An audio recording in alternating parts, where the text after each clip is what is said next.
YCP party నుంచి అధికార ప్రతినిధిగా కొత్తగా అధికార ప్రతినిధి అవతారం ఎత్తిన చామలక్కయ్య పాపం నిన్న చాలా గట్టిగా ప్రభుత్వాన్ని ప్రశ్నిస్తుందండి. ఎందుకంటే పొంగనూరులో ఒక చిన్న పాప 7 ఏళ్ల పాప మైనారిటీ బాలిక అక్కడ అదృశ్యం అయింది. దానికి సంబంధించి పోలీస్ కంప్లైంట్ ఇస్తే వెంటనే పోలీసులు కూడా కంప్లైంట్ తీసుకుని హుటాహుటిని ఇన్వెస్టిగేట్ చేశారు. కానీ దురదృష్టవశాత్తు ఆ పాప శవమై తేలింది.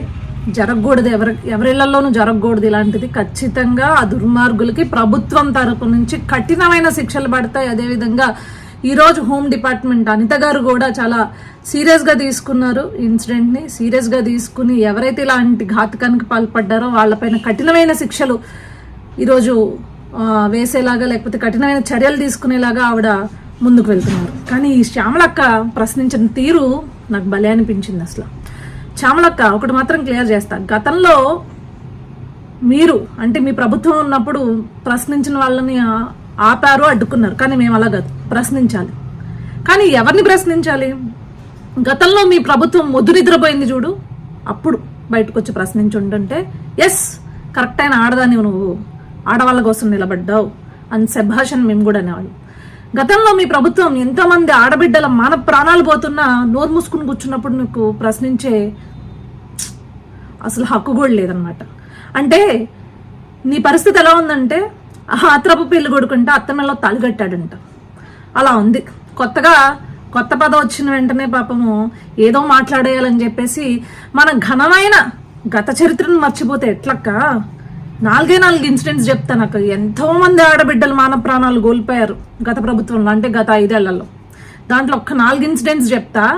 ఏ రోజు నువ్వు వచ్చి మాట్లాడావో నాకు ఒకసారి బయటకు వచ్చి చెప్పు. గతంలో మొత్తం రాష్ట్రం మొత్తం కూడా స్వతంత్రం వచ్చిందని చెప్పేసి సంబరాలు చేసుకుంటుంటే స్వతంత్ర దినోత్సవం రోజున నడి రోడ్డు పైన రమ్యశ్రీ అనే అమ్మాయిని పొడిచి చంపేశాడు అక్క ఒకడు. కనీసం అంటే కనీసం వైఎస్ఆర్సీపీ ప్రభుత్వం నుంచి ఒక్కడు కూడా బయటకు వచ్చి ఆ ఇన్సిడెంట్ గురించి మాట్లాడలేదు, దాని ఇన్వెస్టిగేషన్ గురించి మాట్లాడలేదు. ఎవడైతే చేశాడో, నేరం చేశాడో ఆ నిందితుడికి కఠినమైన శిక్షలు వేస్తామని కూడా కనీసం చెప్పలేదు. ఆఖరికి ప్రతిపక్ష నాయకులు వెళ్ళి పరామర్శించడానికి వెళ్దాము అనుకుంటే ఆపిన ప్రభుత్వం అక్క మీది. ఆ రోజు ఎందుకు బయటకు వచ్చి ఒక ట్వీట్ కూడా ఇలా? అప్పుడు ఆ ఆడబిడ్డది మానం కాదా, ఆడబిడ్డది ప్రాణం కాదా? అడిగిపోయావు అప్పుడు. ఇంకొక ఇన్సిడెంట్ అక్క, నరసరావుపేటలో అనూష అనే ఒక ఆడబిడ్డని తనతో పాటు చదువుకున్న ఒక దుర్మార్గుడు, తమరి కులానికి సంబంధించిన వాడే, చంపేస్తే కనీసం ఒక్క ప్రెస్ మీట్ లేదక్క మన ముఖ్యమంత్రి గారి దగ్గర నుంచి, అప్పటి ముఖ్యమంత్రి జగన్మోహన్ రెడ్డి దగ్గర నుంచి. మరి ఆ రోజు ఆడకపోయావక్క? ఆ రోజు మొద్దు నిద్రపోతుంది కదక్క ప్రభుత్వం, అప్పుడు ఎందుకు రాలేదక్క బయటకు ప్రశ్నించడానికి? అదేవిధంగా అనంతపురంలో స్నేహలత అనే అమ్మాయి ఉద్యోగం చేసుకోవడం కోసం వెళ్ళి తిరిగి వెనక్కి వస్తుంటే ఆమెని కాల్చి నడి రోడ్డు మీద వదిలేస్తే సగం కాలిపోయిన శవాన్ని పట్టుకుని తల్లి తల్లడిల్లిపోతే తమరి ప్రభుత్వంలో పనిచేసిన మహిళా కమిషన్ వెళ్ళి అక్కడ సన్మానాలు చేయించుకుందక్క. ఏమైపోయిందక్క అప్పుడు? ఆడబిడ్డల యొక్క మాన ప్రాణాల గురించి నీ దిగులు, లేకపోతే నీ ప్రశ్నలు ఏమైపోయింది? సమాధానం లేదా?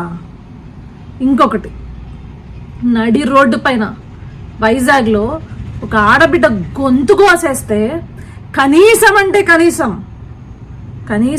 కనీసం తమరి ప్రభుత్వంలో ఉన్న మహిళా మంత్రులు ఏ రోజు బయటకు వచ్చి మాట్లాడలేదు. రాష్ట్రంలో ఇలా పరిస్థితి ఉంది, ఇలాంటివి చేస్తే కఠినమైన శిక్షలు పడతాయని చెప్పేసి ఏ రోజు కూడా కనీసం అంటే రెస్పాండ్ కూడా అవ్వలేదు కదక్క. మరి ఆ రోజు ఆడికి పోయావక్క? ఇలాంటి ఇన్సిడెంట్స్ గత 5 ఏళ్లలో కొన్ని వేల ఇన్సిడెంట్స్ ఉన్నాయి. వేల మంది ఆడబిడ్డల మాన ప్రాణాలు పోయాయి. దానికి సమాధానం చెప్పండి అంటే కనీసం మళ్ళీ చెప్తున్నా, బయటకు వచ్చి దాని గురించి చెప్పిన నాదుడే లేడు కదా ప్రభుత్వం నుంచి.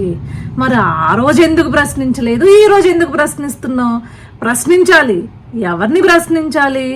మొద్దునిద్రపోతున్న ప్రభుత్వాలని ప్రశ్నించు, అదేవిధంగా అలసత్వం వహిస్తున్న అధికారులను ప్రశ్నించు, పని చేసే వాళ్ళని కాదు. పని చేసే వాళ్ళని ప్రశ్నిస్తే రాజకీయం చేసినట్లు ఉంటుందన్నమాట. ఇప్పుడు నీకు రాజకీయం కావాల్సి వస్తే రాజకీయంగా నీ బ్రతుకేంటో అనేది మేము ముందు నీకు చూపిస్తాం అన్నమాట.